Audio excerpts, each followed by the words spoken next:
Salut tout le monde, on se retrouve pour une nouvelle vidéo en chimie concernant le cours sur les liaisons fortes. Donc la première partie de votre cours, c'est le schéma de Lewis. Alors, c'est quoi le schéma de Lewis? Un schéma de Lewis d'un atome, c'est représenter le nombre d'électrons de valence de cet atome. Donc si je prends le carbone c'est 6 protons, donc c'est un atome, 6 électrons, ça on l'a déjà vu. Si j'écris sa décomposition électronique, c'est 1s2, 2s2, 2p2, ça nous fait tac, voilà. Et donc on s'en fiche de ça, on a dit qu'on représentait les électrons de valence. Donc ça nous fait 1, 1, 1, 1. D'accord? Donc ça c'est notre carbone. Donc ici, je représente 4 électrons célibataires. Maintenant si je prends l'oxygène, donc je vous remets, je vais peut-être passer un peu vite. Donc j'ai représenté nos 4 électrons célibataires autour du carbone. Maintenant si je prends l'oxygène c'est 8 protons, donc 8 électrons. Ça nous fait 1s2, 2s2, 2p4. On s'en fiche, on s'intéresse aux électrons de valence. Donc j'écris une case parce qu'on est sur une sous-couche S et 3 cases sur une sous-couche P. Ça je passe vite parce qu'on l'a déjà vu. Donc ça nous fait 1, 2, 3, 4, 5, 6. Ok? Donc l'oxygène, ici il faut faire attention, regardez, on a deux cases pleines. C'est-à-dire qu'on a deux cases avec des électrons appariés.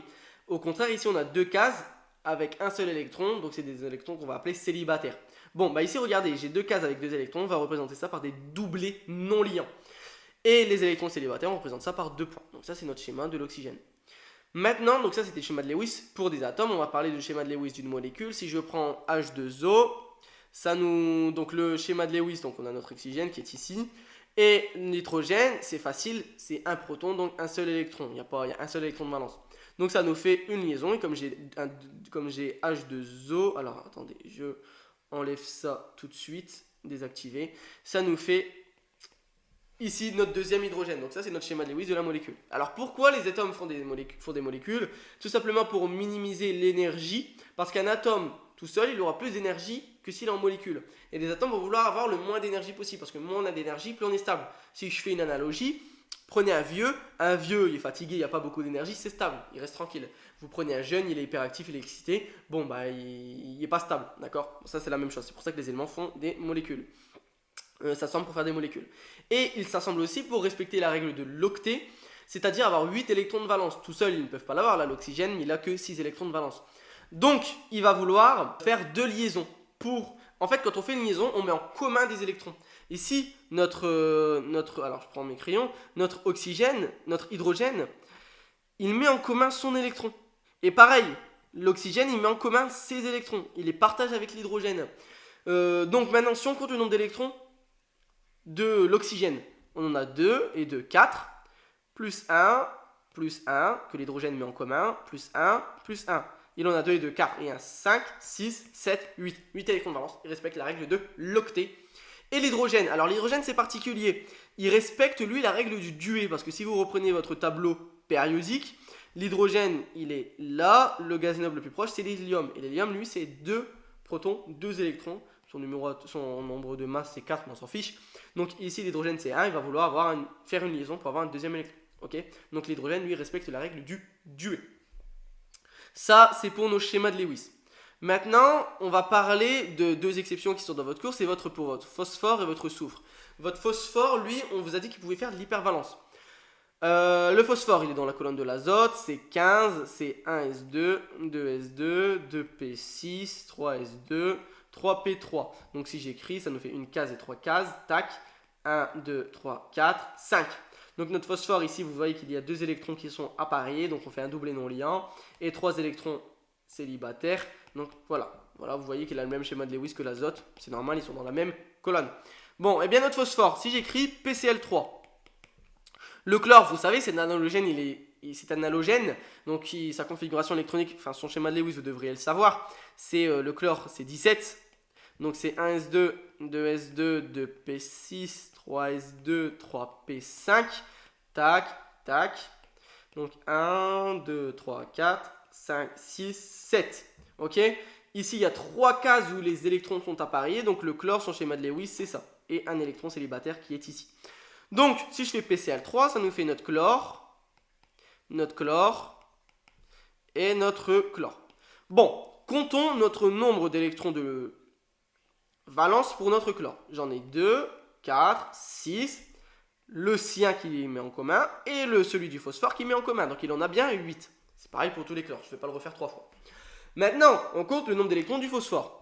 2, et là 2 c'est 4, 6, liaison, et 2, 8. C'est bon, phosphore 8, règle d'octet. Alors pourquoi il fait de l'hypervalence? Maintenant je vais prendre PCl5. PCl5, tac, tac, tac. Et ici on a un doublé. Eh bien ce doublé va se dissocier pour faire 2 liaisons. D'accord? En fait ce doublé va se dissocier pour faire 2 liaisons. Ok? Et maintenant on compte le nombre d'électrons du chlore. Bon bah le chlore ça n'a pas changé. C'est toujours 2 et nos électrons que je n'avais pas représentés, 2, 2 et 2. Ça nous fait 8. Maintenant le phosphore c'est quoi? C'est 2, 4, 6, 8 et 10. Maintenant le phosphore il a 10 électrons de valence. Donc on dit qu'il fait de l'hypervalence. Il ne respecte pas la règle de Octet. Pareil si je prends SO3.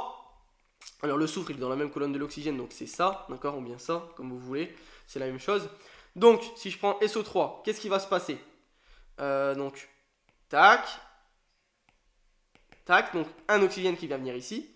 Et ici, mes deux doublés qui sont ici, ils vont se dissocier pour faire 2 liaisons avec nos oxygènes. Tac, tac. Et là, j'ai SO3. Ok? Et donc, du coup, ici, les doublés, vous voyez, se cassent. Et maintenant, si on compte, on en a, donc pour l'oxygène, on a toujours 2 et 2, 4, 6, 8, c'est bon. Maintenant, si je compte pour le soufre, ça nous fait 2, 4, 6, 8, 10, 12. 12 électrons de valence. Il fait aussi de l'hypervalence. Ok? Alors maintenant, on va parler de liaisons fortes. Une liaison forte, on va notamment appeler ça des liaisons covalentes. C'est une liaison entre deux atomes d'électronégativité relativement proche. Donc si je prends, par exemple, admettons que je prends CH3, d'accord, l'éthane. Eh bien vous voyez qu'ici c'est une liaison entre carbone et carbone, hein, parce que si je représente en fait nos hydrogènes ils sont là, je ne vais pas les dessiner, et ici nos hydrogènes ils sont, bon quoi que je vais les dessiner, tac, ça prend 2 secondes. Ici notre liaison, bah, vous voyez elle est covalente, elle est forte puisque le carbone et le carbone bah, ils ont la même électronégativité. Okay. Vous avez vu qu'il y avait des liaisons sigma et des liaisons pi. En fait, une liaison sigma, ça va être une liaison covalente quand elle est tout seule. Et dès lors que vous allez avoir plusieurs liaisons entre deux atomes, si je prends CH, un alcyne, ici, regardez, vous avez 3 liaisons. Eh bien, vous en allez avoir qu'une seule qui est sigma et les deux autres, ça va être des liaisons pi. D'accord? Donc, voilà pour ça. Dès lors que vous avez plusieurs liaisons, si je prends CO2, eh bien, vous avez, celle-là c'est une sigma, et celle-là ça va être une pi. Pareil ici, sigma, et celle-là, pi. Ok? Donc ça c'est important. Toujours une seule sigma, piège de QCM. Si on vous dit entre tel atome et tel atome, il y a 2 sigma et une pi, faux. Une sigma et 2 pi. C'est toujours plusieurs pi et une seule sigma. Ou s'il n'y en a qu'une seule, c'est une seule sigma. Et 0 pi. Donc ça c'est pour les liaisons. Maintenant on a vu, il y a aussi la liaison dative ou la liaison de coordination. Ça va être une liaison entre un atome ayant une lacune électronique, on va voir ce que c'est, et un atome ayant un doublé d'électrons. Si je prends le bord c'est 5. Donc c'est 1s2, 2s2, 2p1. Tac, mes 3 cases, donc ça nous fait 1, 1, 1. Vous voyez, j'ai réparti mes 3 électrons. Et donc, on ne voit plus rien. Ça, tac, tac. Vous voyez, et ici j'ai une case qui est vide. Donc, bon, je vais refaire parce que là on voit vraiment rien. Voilà, tac, tac, tac. Donc ici, tac, voilà. On se précipite pas. 1, 2, 3. Donc ici, notre bord, en fait, il va avoir 3 électrons célibataires. Et comme j'ai une case vide, une lacune électronique, ou case vacante, on va mettre, bon voilà, simplement la dessiner. Et donc du coup, une liaison de coordination, bah, par exemple, si je prends NH3, vous savez que ça fait ça. H, H, H. Eh bien, ce doublé qui est ici va venir faire une liaison là. Donc si je schématise tout ça, si je prends BF3, c'est l'exemple qui est dans votre cours, hein, pour vous faciliter la vie, je prends vos exemples. Tac, eh bien le doublé qui est là, et là j'ai mes 3 liaisons d'hydrogène, eh bien il va venir faire une liaison dans cette lacune pour du coup donner ça. Bon, je dessine pas les électrons de valence du fluor, hein, ça sert à rien. C'est pas l'objet de cet exercice. Et donc du coup, regardez, ici je vais mettre un plus au niveau de mon azote. Pourquoi? Parce qu'il a mis en commun donc déjà 2 électrons, mais il en a surtout passé un au bord. D'accord? Puisque le bord maintenant il peut faire une liaison. Puisque l'azote, il en a donné un. Et il est important de savoir que les liaisons de coordination ne sont pas différentes une fois qu'elles sont faites des liaisons covalentes déjà faites. Admettons qu'ici j'avais le fluor. Donc ici je prends le fluor. Pourquoi je change d'élément? Tout simplement parce que sinon cette liaison là, elle ne sera pas pareille que cette liaison là si j'ai un azote. Une liaison entre un bore et un azote, c'est pas la même qu'un bore et un fluor. Donc voilà, c'est pour schématiser la chose. Si je mets un fluor qui est ici, la liaison qui est là, maintenant elle est plus différente des trois autres. D'accord? Elle est indiscernable. Voilà ce que c'est une liaison de coordination ou liaison dative. Maintenant, la polarité d'une liaison, c'est simplement une liaison entre un atome, entre deux atomes ayant une différence d'électronégativité entre 0,5 et 2. Au-delà de 2, on dit que c'était une liaison ionique, c'est une liaison qui se casse. Si je prends NaCl, ça se donne Na+, plus Cl-. En fait, ça donne deux ions, donc c'est pour ça qu'on appelle une liaison ionique. En fait, la liaison qui est là, c'est cassé. Donc, si notre différence d'électronégativité est entre 0,5 et 2, comment vous savez si la différence d'électronégativité est entre 0,5 et 2? Vous allez voir dans le tableau périodique qui vous est donné au concours. Et vous faites la différence et vous regardez où est-ce qu'elle se trouve. Donc, si ici je mets mon oxygène, eh bien, je mets une charge ici négative et ici je mets une charge positive, d'accord, partielle. Et ici je vais même en mettre 2 parce qu'ici il en attire 2. Et comme c'est CO2, en fait ici ça va être une charge partielle de 4 plus, et ici ça va être 2 moins et 2 moins. En fait pourquoi? Parce que ici les électrons, en fait, si je change de couleur pour que vous visualisez, ils ne sont pas là et là. En fait, ils vont être là. Par exemple. Vous voyez? Très proche de l'oxygène et éloigné du carbone. Parce que l'oxygène est plus électronégatif que le carbone, donc il les attire. Et donc 4 plus, pourquoi? Parce qu'il en perd partiellement 1, 2, 3, 4. Et lui, il en gagne partiellement 1, 2. Ok? Donc ça, c'est pour la polarité d'une liaison. Si c'est inférieur à 0,5, la liaison n'est pas polaire. Si c'est supérieur à 2, la liaison est ionique, elle se casse. Et il faut faire attention, c'est pas parce que dans une molécule vous avez des liaisons entre deux atomes qui sont polaires comme ici que la molécule est apolaire. Parce que si je prends CO2, certes la liaison entre C et O est polaire, mais la molécule est apolaire. Pourquoi? Parce que regardez, ici l'oxygène est plus électronégatif, il attire les électrons du carbone, mais ici aussi il les attire. Donc au final les électrons ils restent au centre, ils tirent de la même force ici et ici. Donc les électrons restent au centre, le barré centre est nul, est confondu. Donc la molécule est apolaire. Pareil, si je prends PCl5, tac, tac, tac, tac, tac. Ici, regardez, ça tire ici, donc au final, ça reste ici. Ok? Donc le barré centre est confondu avec l'atome principal. Et maintenant, regardez, ici, ça tire vers le bas. Ok. Mais ici, ça tire comment? Bah, ça tire vers là, ça tire vers là. Au final, si on fait la résultante des deux vecteurs, ça tire comme ça. Donc ici, ça reste aussi au milieu. Comme ça, comme ça. Bon, bah ça reste au centre, ok? Bon, c'est une belle tache de sang tout ça. Donc ça, c'est pour la polarité. Attention, la polarité dépend de liaisons, si elles sont polaires ou non, mais elle dépend aussi de la géométrie de la molécule. Maintenant, on va parler de la théorie VSEPR. En fait, les théories VSEPR, c'est simplement pour vous dire que donc ça va être lié avec l'hybridation. C'est simplement pour vous dire que dans la réalité, la géométrie des molécules, elle va être dictée par une recombinaison d'orbitales atomiques. Donc des cases quantiques, c'est la même chose. Donc des orbitales S qui vont se recombiner avec des orbitales P. Et ça, en fait, ça permet d'expliquer vraiment la géométrie et les angles entre les atomes d'une molécule. Donc en fait, ça se note comme ça. Ça, c'est la théorie VSEPR. AX, M, E, N. Et en gros, M, ça va être votre nombre de doublés liants et N, ça va être votre nombre de doublés non liants. Donc si je prends H2O, et donc l'oxygène c'est ça, H, eh bien, on fait toujours M et N pour un élément, d'accord? C'est pas pour une molécule. Et donc du coup, notre oxygène, si on s'intéresse à l'oxygène, j'ai un doublé liant, un deuxième doublé liant, donc M égale 2. Ok, ici c'est 1. J'ai 1, donc ça nous fait 2 doublés liants. Et j'ai combien de doublés non liants? 2. Donc, AX, on noterait comme ça. AXM, M c'est 2, E, et N du coup c'est 2. D'accord? Donc AX2, E2.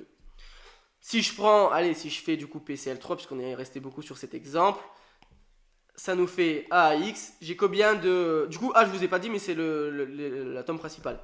Mais je sais pas pourquoi, normalement, tu vois, on pourrait mettre P, puisque c'est le symbole de l'élément principal, mais en fait on ne le note pas, ça n'a rien dans vos QCM, vous ne le notez pas. Vous allez vite, vous mettez que c'est I, vous calculez. En fait, c'est surtout votre M et votre N qui va vous intéresser.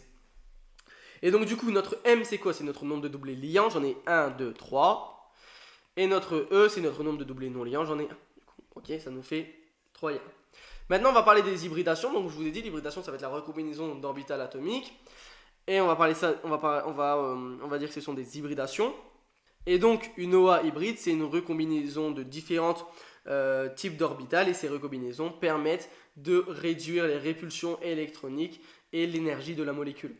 Et donc, vous avez différents types d'hybridation. Vous allez avoir l'hybridation SP, l'hybridation SP2, SP3, SP3D et SP3D2. D'accord? En fait, comment on sait si c'est 3, si c'est 2, bref. En fait, vous faites SP, M plus N moins 1.